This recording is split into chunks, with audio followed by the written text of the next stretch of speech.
Welcome to another edition of Mission Bank Memories as we celebrate 25 seasons of Condors hockey. Pleased to be joined by one of the former captains of this Condors side, Sean Venedam, live from the car in Ontario. So it's great to see him and great to catch up. Looking forward to this. And Venny, first off, just what have you been up to last couple of years? I know you're running your own business up there as well too, but what have you been up to?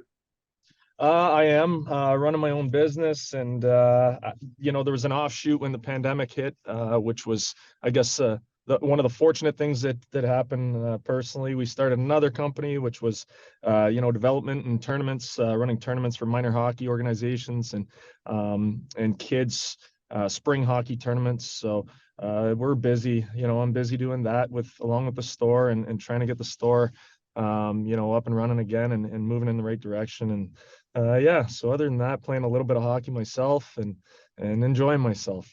Let's go there, and let's start with kind of the end of your career. Obviously, it ended on terms that nobody, I don't think, ever could have expected. But you used kind of a really a big negative, maybe a devastating injury into a real positive. How have you kind of turned it into a positive, post playing days to be able to continue to still play hockey and listen, you're still as good as you were even before, and still better than a lot of us, who were able-bodied, able to be out there. Oh, I don't know about that. I'm definitely better than guys like Mike Hofstrand, that's for sure. But no, it's you know what, it was a long road, right? And you don't know what you're going to be dealing with when you go through something like that. You really can't prepare or don't understand at the time what the significance of it is and what the outcome's going to be. And it was definitely a process going through the whole thing. And from the time it happened and all the surgeries and, having surgeries done in Utah and California and Ontario and just on the road to recovery and just trying to figure things out and kind of go with the flow and take it day by day, as cliche as that sounds.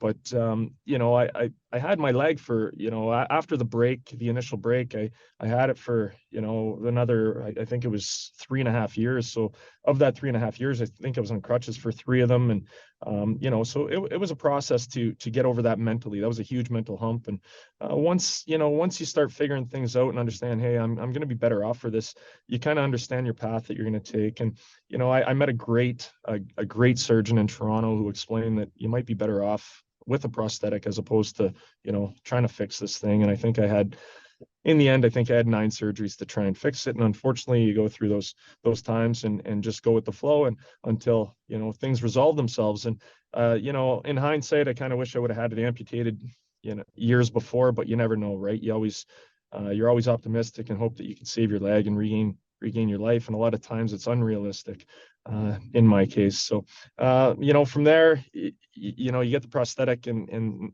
then what, right? So you kind of try and rebuild your life, learn how to walk again and ultimately skate again. That was the biggest thing for me because, I was obviously in the twilight of my career, but at the age of 32 when I broke the leg.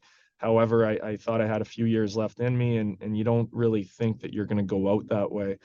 So, fortunately, I was able to meet some guys here in Canada, and there's a program called the National Standing Amputee Hockey Team, and they were, the 6-time or 5-time world champions at the time, and they were actually from the time I had my leg amputated, they were heading to Finland for the World Championships 11 months later. And no chance I ever thought I'd be able to recover by then or ultimately even be able to play. But we went over to Finland, won a gold medal. And, it was just a great time, in my life to be able to, that was closure for me at the end of it, standing with those guys on the line.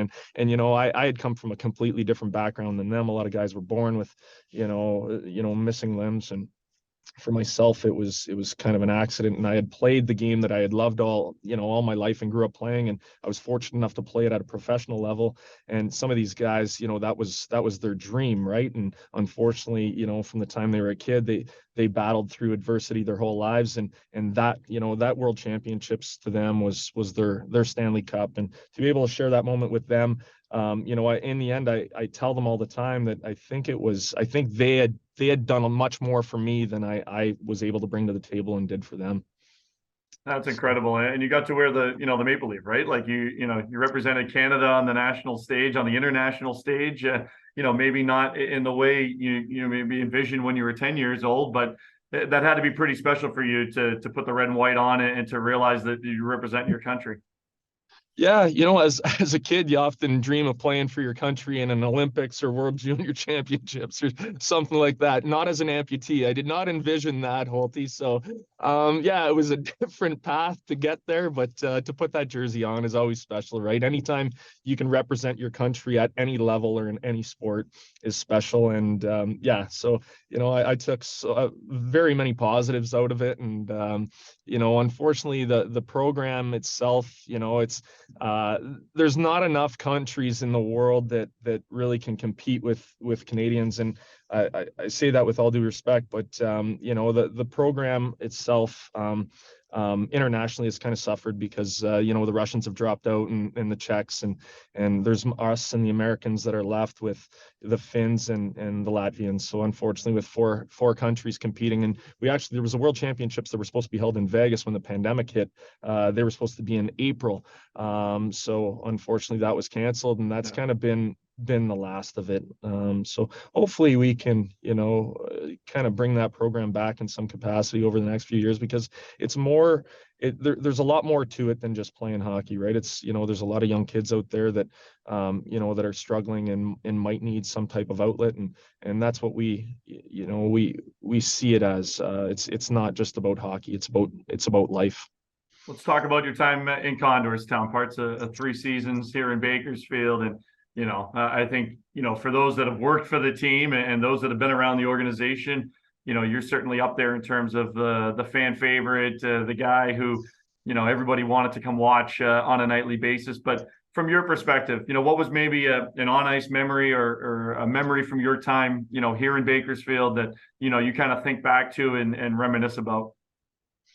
There's several, and you had touched on one about fight night, in my last year with Fresno, and that, anytime you see something like that, and anytime you and your teammates can rally around something, and that was a huge night. That was a lot of fun, and the place was packed, and it was early on in the season. It's always great to get off to a great start. I remember my first year, actually. I think it was our first game, and I've obviously it's been many years, Holty, so I've my memories going on me, but I want to say that we beat Vegas, I think, in overtime and in an home opener, and I don't completely recall, but I want to say that was one of my first experiences at home in Bakersfield. And little things like that you never forget, right? And I think we often, as players or former players, you remember more of the off ice stuff and the off ice antics more so than the on ice stuff. And I'll still say to this day, it's hard to have regrets as a hockey player, and anytime you can play something professionally, it's hard to look back and say, I regret this, or I regret that, or I should have did this or should have did that. And I don't have many regrets, and I would put not winning in Bakersfield, I guess, winning a championship, probably one of my regrets as a professional hockey player, because I think it would have been great to bring a championship to Bakersfield. That city deserves it. They've rallied around this team for many, many years. And I'd put that above even, breaking and losing my leg, to be honest with you. It's, when you look back at it and reminisce on a career, and especially a great time in a great city with great, a great organization, great teammates. And I'm very, very fortunate to have been a part of it. And you were fortunate too. You played for, maybe two of the most storied franchises in minor league sports, in Fort Wayne and Bakersfield, who are now, connected with the ECHL and the AHL under the Oilers umbrella. But, when you were playing, did you ever think that, it would become what it is today, American Hockey League, one step away from the NHL, and, guys going on to realize their NHL dreams and recognize them? I mean, you were kind of at the tail end of kind of the ECHL days, where guys were starting to, be able to make their NHL debuts from Bakersfield, along the way. But did you ever think it would be what it is today with, the American Hockey League right here in downtown Condorstown? You know what? I did. I wasn't surprised when I heard by any means that was what was happening. That Bakersfield was going to the American Hockey League. It's um, the fan support was always there, right? And the city with the city always rallied around the team or rallied behind the team. So it was not a shock by any means to see Bakersfield in that position. And I guess geographically, with everything that was going on the West Coast, going on the West Coast with, all those teams, and it made more sense, right? Why would you have an American team on the East Coast when you're a West Coast Hockey League, a National Hockey League team on the West Coast? It didn't make much sense, really. So, no, it's the fact that there was so much support and geographically it made sense. There's no question. So I'm happy that the team has and the city has rallied around the team and has been able to support the team throughout these years. And still one of my favorite places I've ever played. That's for sure. You mentioned Mike Hofstrand, and you've been back a number of times to, kind of, make alumni appearances. You were voted Mr. Condor as well, too, in a fan vote a couple of years ago, too, as we celebrated 20 years. Now we're celebrating 25 years. But what's that connection been like for you? You've been away from Bakersfield a bit, but to still have that connection with some alums that, you played with here in Bakersfield and still able to talk to, to this day. You know what, it's special when you look back at things, because even having gone back, and I know a lot of guys are still there. I know Truly's there, and Irvs, and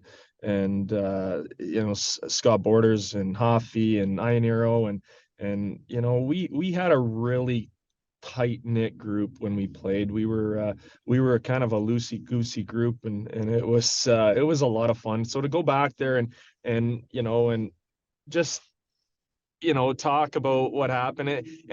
When you go back to these things, it's like, you don't forget anything, and guys will remind you of stories that happen, but you don't lose anything, right? It's you're picking up where you left off. And yeah, to say that those 3.5 years spent there, 4 years spent there, I guess,